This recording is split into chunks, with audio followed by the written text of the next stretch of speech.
extend. Well, the people who grow our food, they are pushing for state lawmakers to get some help as family-owned farms across Georgia disappear. Farmers parked their tractors outside the state capitol today, silently announcing their presence under the Gold Dome. Inside, more than 600 farmers, students, and families met face-to-face with lawmakers. Many farmers say they are deciding whether they can afford to plant in the spring or sell land that's been in their families for generations. Farmers always got hope for a better crop next year, but it looks pretty tough right now. They're desperate. They're looking for all the resources financially that they can find anywhere. Farmers say they are hoping lawmakers pass bills that include disaster relief funding and resources for agriculture and forestry. New at 11 tonight, resistance to a proposal seeking to put another ICE facility in metro Atlanta. People who live in Oakwood, 8 miles south of Gainesville, asked members of the city's building council and the mayor to do all they can to prevent an ICE detention center from being built. We checked the city's website.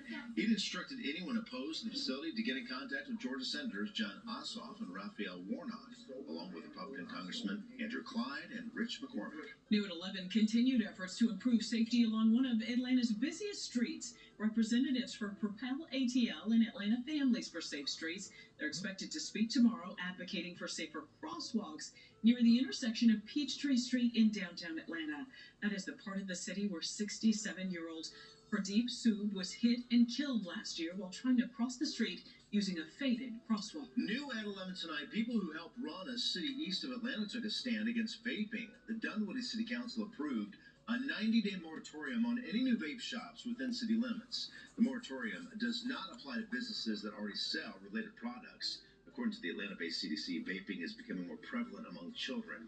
In 2024, more than 1.5 million middle and high school students admitted to using e-cigarettes. New at 11, 4 people are now in jail after a deadly shootout in Gwinnett County that started as a drug deal gone wrong.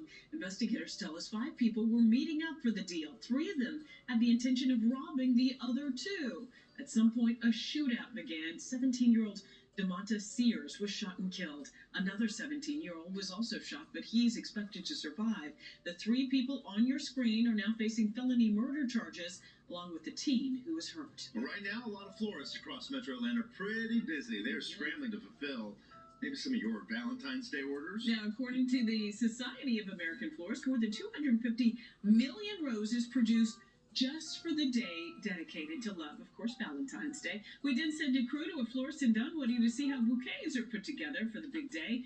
People we spoke with said it is all about making sure when you give flowers or you get them, it's a really big deal. They want that social moment where they feel the love. Everybody sees that they're in love. They have a man in their life that cares enough to remember the holiday. Mm-hmm. That's what it's really about, right? Yeah, sure.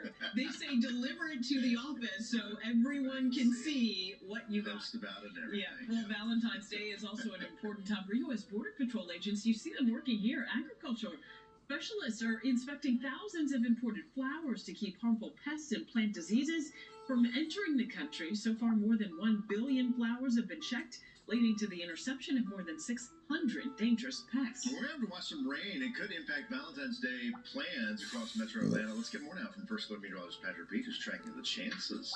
Yeah, I got first alert weather days of the forecast. If there's any good news, there's not any high impact first alerts, but there is enough to at least get you a little wet on the holiday weekend. We have that first alert weather day tomorrow. It's in the morning where we have some showers that'll be in the area. I think by afternoon we're seeing some sun rays break through the clouds. Not going to be a big deal there, and temperatures are going to rebound nicely despite there being a front pushing through. Thank you for watching.